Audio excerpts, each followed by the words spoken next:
everybody, Deathblade here with a Yin Yang China, in which I talk about the ups and downs of living in China as an expat.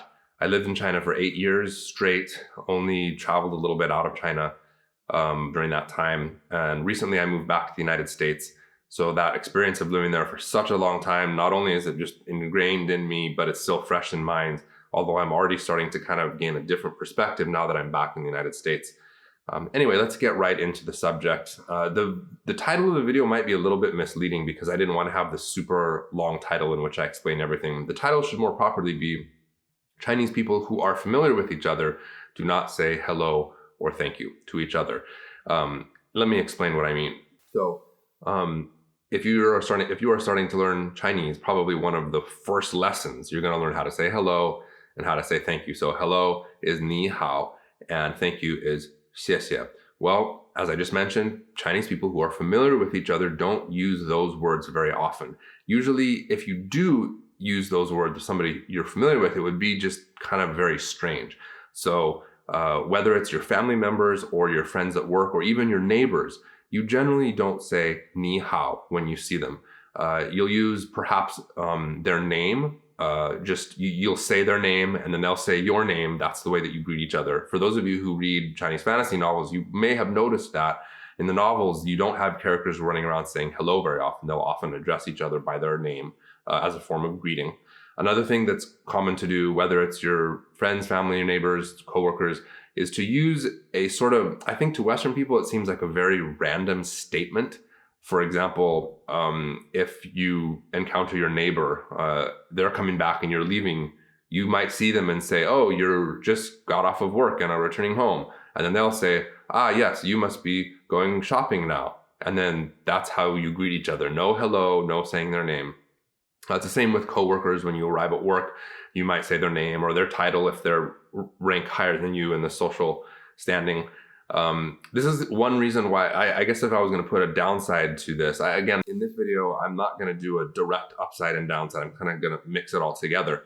But one of the downsides to this whole thing is that foreigners who move to China learn these things and then they start using hello and thank you with everybody, just like you would in Western culture. And it's kind of a little bit strange because, again, people who are familiar with each other don't use those terms. And I think it's not a big problem. Chinese people don't care. Most Chinese people in China, if you can even say ni hao to them, they'll be like, wow, your Chinese is amazing. So they don't really care. But for those foreigners who are kind of trying to blend in and become a part of the culture and stuff, it makes them sound a little bit strange to be using those terms. Now, let's talk about thank you really quickly. Whether it's family members, friends, thank you is not a very common thing to say. Now, it does get said, but the way I had it explained to me by multiple different people throughout the years is that among people who know each other, an expression of thanks should not be verbal. It should just be acted out, I guess you could say. I'll give you an example. One time very early, like first couple weeks of moving to China, some students, because I was a teacher, some students treated me to dinner or something like that. And afterward, I was like, well, thank you for the meal. They literally were almost a little bit offended. They were like, no, don't say thanks. We're friends. And so the attitude is like, you don't need to say thank you to me. You will pay me back in a way that will be obvious later as a way of showing your thanks. So in that situation, people treat you to dinner. You don't need to say thank you for the meal. You will treat them to dinner later.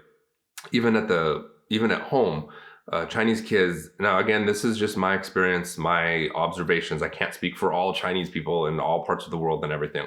But based on my observations, kids aren't taught to say thank you for minor things. So for, I think, Western American English-speaking households, it's fairly common for parents to teach their children to say thank you for just about anything. You know, parent gives you a toy, you say thank you. Pass the salt at the dinner table, you say thank you. In Chinese culture, it's not part of the culture for them to do that. So it is what it is. And so that's pretty much it. This is kind of a short video, but I think that it's important for people who are, especially people who are moving to China, to be aware of the fact that those very commonly used words, hello and thank you, are actually not that common in day-to-day interaction with the people that you're familiar with. So pay attention to how the Chinese people greet each other, to how the Chinese people handle the accepting and giving of gifts or favors or being nice or whatever. And you'll fairly quickly be able to pick up on the correct way to do it. And even if you are traveling in China, and you have a tour guide or something, if you pay attention closely, you can perhaps be more native, and instead of saying ni hao to them in the morning, you can learn their name and you can say their name to them, or you can ask them, how would you normally say hello to people? And I'm sure they'll be happy to tell you, and they can teach you some things. So as Chinese people will often say, 中国文化博大精深, which basically means Chinese culture is profound and mysterious and has a huge history. And usually they say that in order to mean that foreigners are never really going to be able to truly understand Chinese culture. To some extent, that's true. I lived there for 8 years, and it was like the longer I lived there, although I did feel like I came to understand the culture more, there just came to be more and more things that I felt I didn't understand. So that's it for this video. In the latest news, I have a new translation up, a new translation project going that's going to be lasting probably for a couple years. Check it out at wushuworld.com. And I do have my original wushu novel, martial arts fantasy novel called Legends of Ogregate. That's available Kindle and paperback. That's a novel. It's perfect for people who are new to those kind of Chinese fantasy novels. But for people who have read a lot of them, I think it also has some interesting twists. In a lot of the novels, the characters sort of get thrust into this ancient system of immortal cultivation that they explore as they go through the novel. In my story, the two main characters, there's a male and female main character, they actually create the system of martial arts cultivation. So it's a little bit different there. All right, that's it for this video. I'll see you next time. Gao